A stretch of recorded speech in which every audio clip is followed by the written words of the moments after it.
So here's what everybody is interested in. Picks for 2022. What are your picks for 2022? My pick of the year. All right. So last year we ended the year. We said Microsoft was going to be our stock of the year. This year, lo and behold, I'm saying that Amazon will be the company of 2022. I'm not going to tell you. I'm going to break down some numbers. I'm going to show you some things and tell you why I think that. Number one, let's start here. They are on pace to be the largest e-commerce business in the world. They are going to surpass Walmart at probably by the second or third quarter next year. Number two, they have the largest cloud service in the world. AWS is only growing. Third reason, every 4 years, Microsoft does something very unique. They innovate and then they work on logistics. So 2014, they innovate, work on logistics. 2015, they actually put their first physical store. 2017, 18, you get Amazon Prime. So they innovate, work on logistics. And so every 4 years, they find new ways to generate income, right? Whether it was buying Whole Foods, and then 3 years later, you now see that they're Amazon Go stores. That was 2014, 2018. The next year would be 2022. Innovation leads to logistics. What have they done? Over the past 2 years, they have bought over 34 factories, 38 factories to be exact, in rural and non-rural locations. Here's why. We spoke about this on the episode. Number one, they want to be able to deliver on one day and then eventually have same day deliveries, not just for e-commerce, but they are also in healthcare, right? Their acquisition of PillPack tells you that. And so now imagine when you can get healthcare delivered to you same day, prescription filled and delivered to you. They also acquired the rights to the NFL. Like, that probably seems like it doesn't mean much, but that's been on this network for years. Amazon now has the rights for that going into 2022. They also are going to be, this is crazy, they just put this out, they're going to be the largest package delivery carrier in the U.S. by the first quarter of 2022. That means they're going to be bigger than USPS and UPS, the largest delivery service in the country. Those are just like the fundamental reasons. Some of the technical reasons. If you've been following Amazon stock for the year, you've seen consolidation. It's fluctuated between, I think it got it to 3,700 in April, but it's fluctuated pretty much throughout the year from about 3,100 to 3,400. Compared to its FANG counterparts, you had Meta, which is formerly Facebook. It's grown 21%. Apple's grown 31%. Netflix has grown 13%. Google has grown 64%. Amazon has grown 4% this year, right? So there's plenty of room for growth there. The last piece, again, is that we can't discount the fact of what AWS means to technology, what it means for cloud service, what it means for business. Mm-hmm. It is the Goliath in the iCloud world. And that is growing at a ridiculous rate. I think the numbers over the past 5 years is growing by 50, 60%. I'm putting all those things together. I'm looking at the consolidation on a technical standpoint. I'm looking at all these other factors. I'm saying Amazon is my pick for the stock of the year for 2022. There you have it, ladies and gentlemen.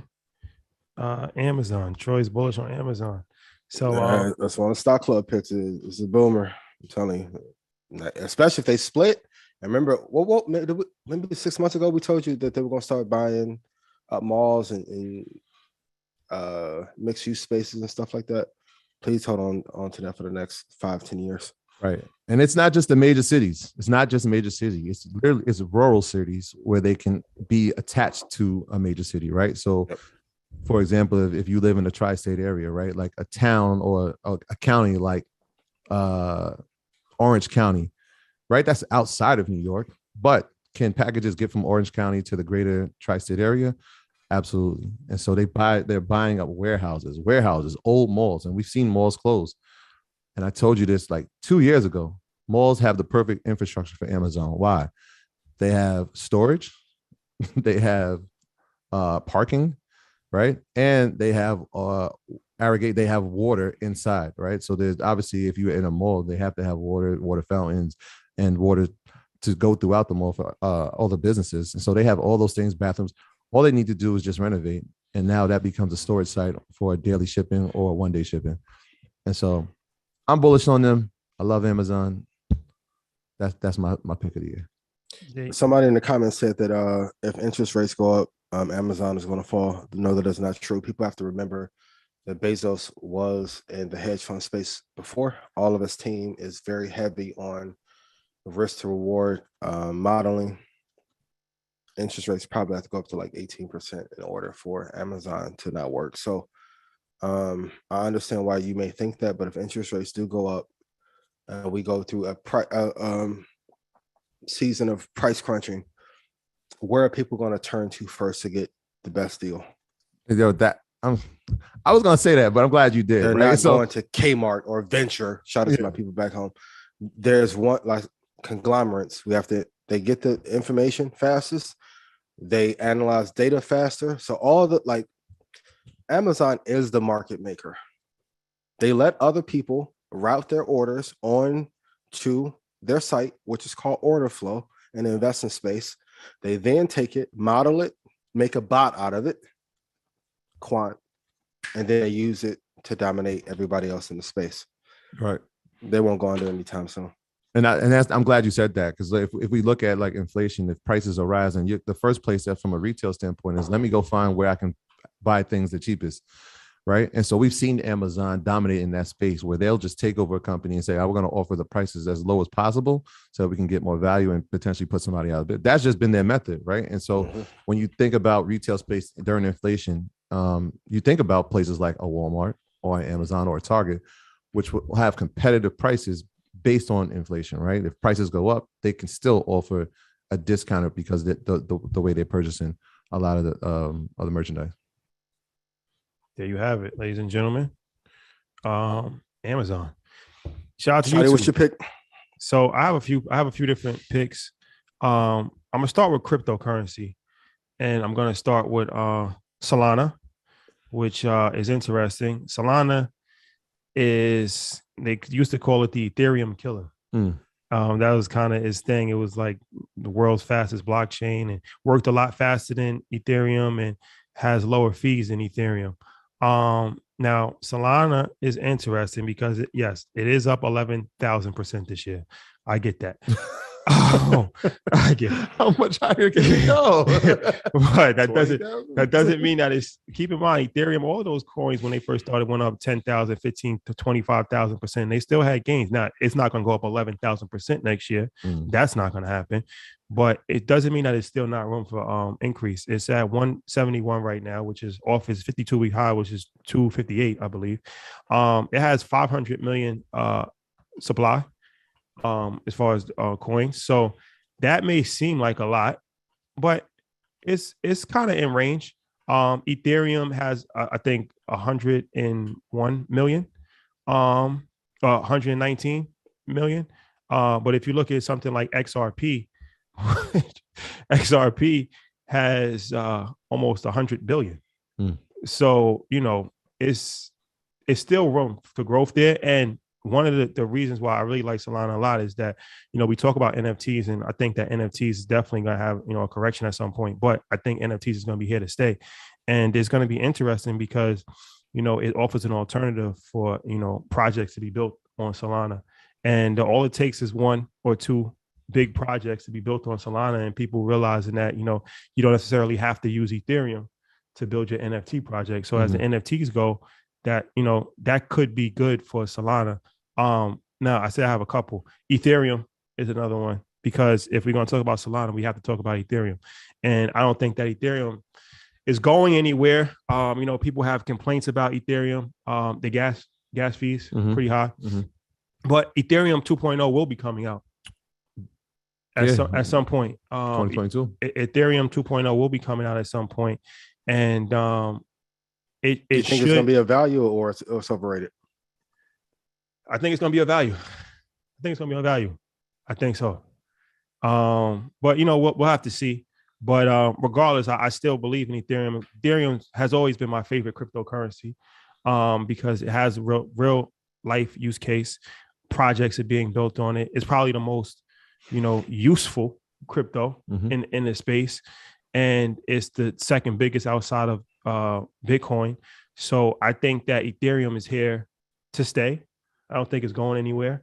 And I think that, it's gonna do well. I think it's gonna do well in the next year, next 5 years. Yeah, I think it's gonna do well. Yeah, we had that conversation where we could see it hit 10,000 in 2022.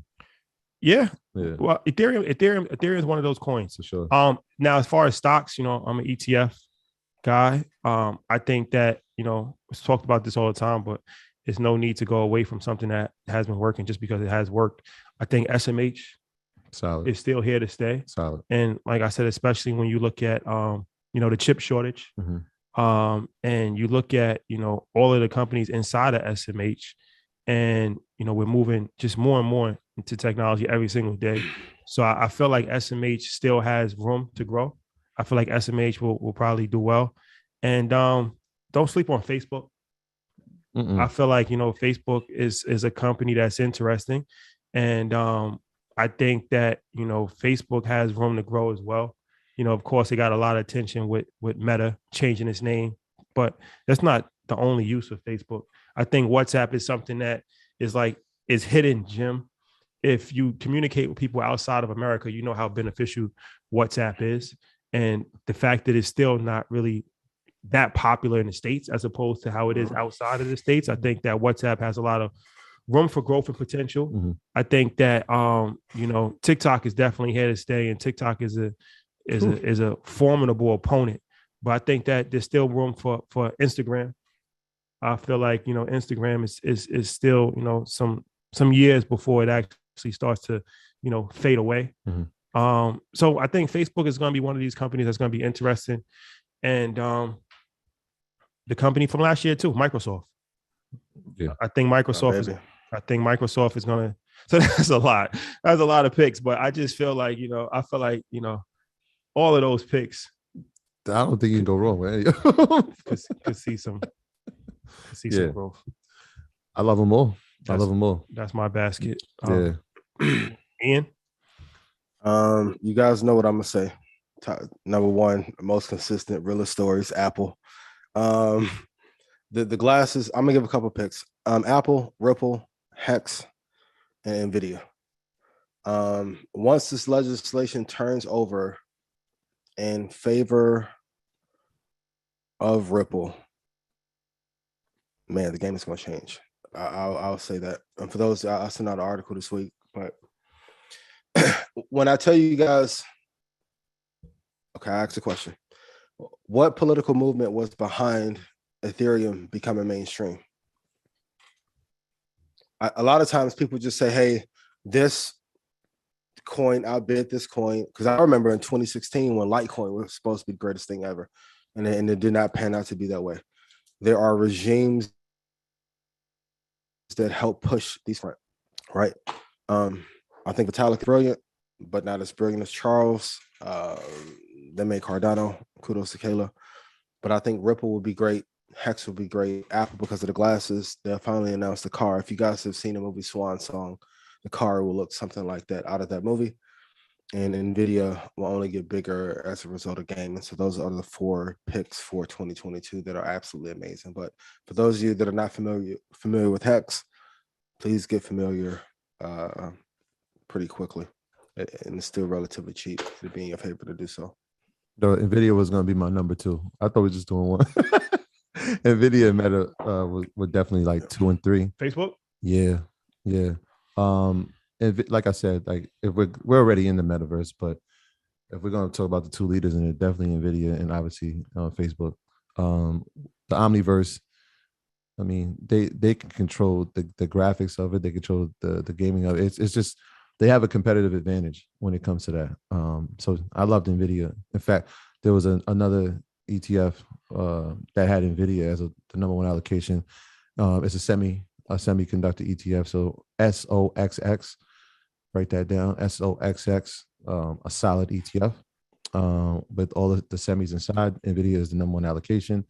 And another sleeper, and I've been doing, this is on my watch list now, ON. So ON Semiconductor, another one. If you just look at the growth, look at the chart, do the research on that, that's another good sleeper. No, SO. SO. I see somebody put XOXO. No, not like the Beyonce song. SOXX. Socks. Yeah. Yeah, and I love ASML. Love that one. I Yeah. see some people in the chat too. All right. Well, that was a lot of information. My graduates from my school being Forbes, bag drop. Bag drop. A mic drop, bag drop. Bag drop.